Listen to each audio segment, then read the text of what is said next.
Before we start today's video, I would like to say a sweet goodbye to my Cookie Lou, the 4-pound Morkie. She's featured in many of my videos, and she passed away on Sunday. She was diagnosed with acute liver failure, and I know that when she crossed the Rainbow Bridge, our beautiful hound dog Banjo was waiting for her. Hello, preparedness people, and welcome back to the Biggs Prep. My name is Cynthia, and today I'm going to do a little bit of a rant. That's right. I was in a Facebook forum about frugal families eating on a budget, which is my jam, and over on my other channel, the Biggs Homestead Kitchen, I'm breaking down all of our meals and how much they cost. So if you want to check that out, go ahead. But anyway, this woman posted that due to a rent increase, they've had to lower their budget for a family of 5, 2 adults, twin 4-year-olds, and an 8-month-old to $300 a month. No dietary restrictions. So I popped up, I said, hey, I have a YouTube channel. If you want to check that out, go ahead. He messaged me back that the $300 also had to cover her husband's soda, and her twin 4-year-olds would only eat this certain particular brand of French toast sticks that were pre-frozen. And a lot of ladies jumped into the forum and just said, hey, you're going to have to learn how to make things from scratch if you're going to make $300 a month work for a budget. And basically, she had a problem for every solution. I'm just ranting here.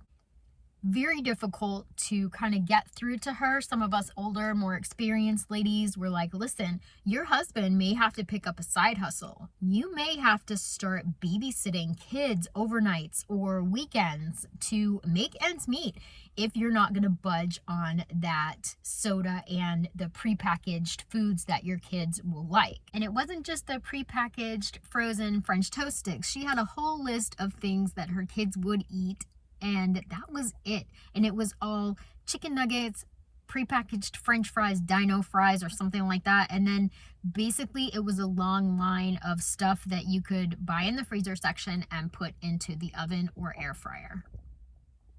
There were also no vegetables on that list.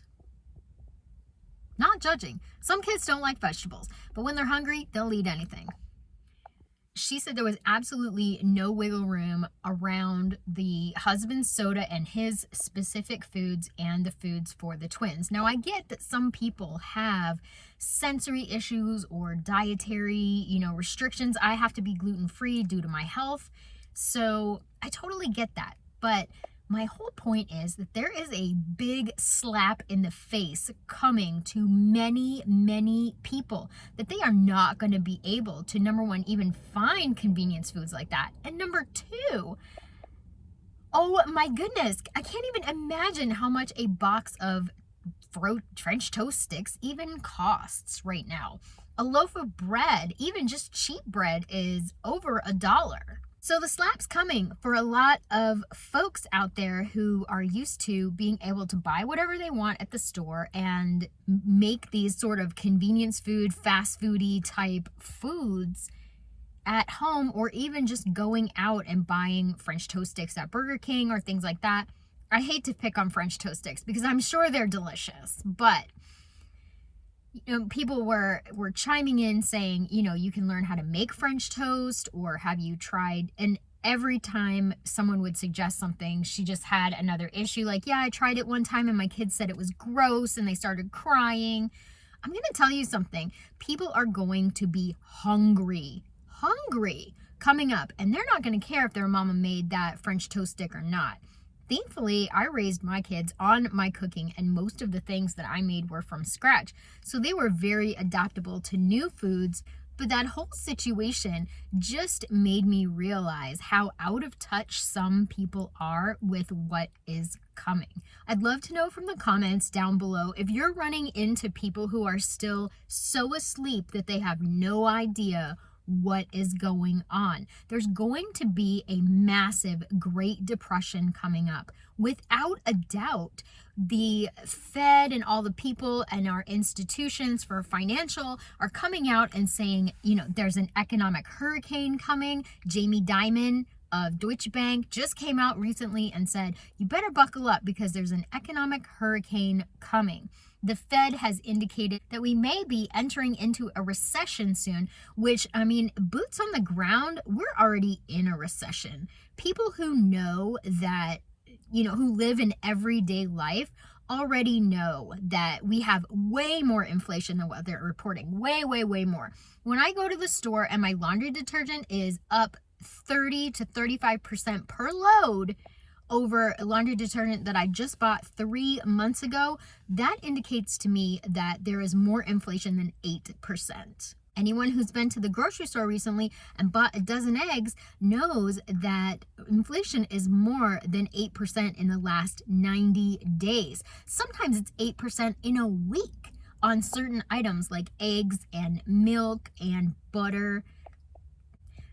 So let me know in the comments down below if you're dealing with anybody who just refuses to wake up and see what is coming. And let me know in the comments down below what you think is going to happen, even in the next 90 days or 6 months. I'm hearing all over the internet about supply shortages for people who make things, who repair things, car repairs. Southern Prepper One, I'm completely addicted to his videos on the boots on the ground shortages. People are emailing him from all over the country and all over the world, to be honest, about truck parts and hoses and dentistry. They're running out of the nitrous oxide for procedures to put you out a little bit, or the laughing gas. I know for a fact that Quest Labs here in Florida is having problems getting the antigen from time to time, not all the time, from time to time, for certain blood tests that we run at the medical facility where I work. And patients are just simply not able to get those done. There's been a shortage recently on IV tubing. And there's also a shortage on tubing for cars, like all kinds of different fuel lines and things like that. Mr. B was trying to get some fuel line the other day, and the store just said, we don't have any and we don't know when we're going to get any. So he went to another store and they're like, same bro, we don't have any and we don't know when we're going to get any.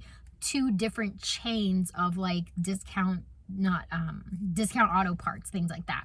So let me know in the comments down below also, are you finding anything on a shortage that you need? Is there a certain part for your car that you've been waiting for? I know Mr. Biggs, he needed a part for his truck. It was a simple part. He waited 3 weeks for the part to come in. Correct box, wrong part inside of the box. Wrong part inside the box. So he sent it back. And they said, hey, listen, we can't do it. So we had to order it from another company. It took 4 weeks to come in. So at this point, he is 7 weeks with no truck, which we don't require our truck to make a living or anything. But if that truck was vital in delivering something or he needed it for work, he would have been out of work for 7 weeks waiting for one part to come in. The mechanic was super nice, got him in, but even the mechanic said, I don't have time to find your part. You're going to have to find it. You're going to have to purchase it, and you're going to have to bring it to me, which is what we did, but it took 7 dang weeks. Let me know if you're running into any issues with your work. This morning, we opened a brand new pack of paper, and it was a lower quality than the paper that we've ordered before. Same box, same company, same brand of paper, everything. And I took some paperwork that I had printed out last month, and I was like, look at this paper. Now look at this paper. It was see-through. It was insane. I've never seen anything like that before in my life. But it's the fact that they're trying to make less amount of product go farther. The paper was literally see-through. It was crazy. And I've been listening to other videos about how big changes are coming. And I know as a society, we've become very spoiled. We have I have two people living in 1,800 square feet, where I came from 4 people living in 652 square feet. Never forget the 2 square feet. I am beyond spoiled in my lifestyle. I have a gluten-free lifestyle, which I've had since the 80s, so don't get on me. And then I have Mr. B and myself in a gorgeous, huge home all by ourselves. I think the multi-generational home is coming back, where kids are going to have to move in with their parents because they just can't afford to be out on their own. Grandkids, grandparents, great-grandparents. During the Depression, this is how people lived. There's also going to be a massive migration. Again, that happened during the Great Depression, where hordes of people just moved around and lived sort of this nomad camping lifestyle looking for work. And I live in a warmer climate. So warmer climates are going to attract people in the winter who are looking to get out of snow and rain. People are going to lose their houses, y'all. They're going to lose their houses, and that is going to be heartbreaking. I have a friend who runs a pet rescue. She said they're already seeing an uptick in people turning their pets in because they can't afford them anymore. That is heartbreaking for the pet and for the family. I know for the kids, if I had to give up my dog, I would just be wrecked. Wrecked! So sad times are coming. And little spoiled bellies full of pre-made French toast sticks, that era is going to come to an end, folks.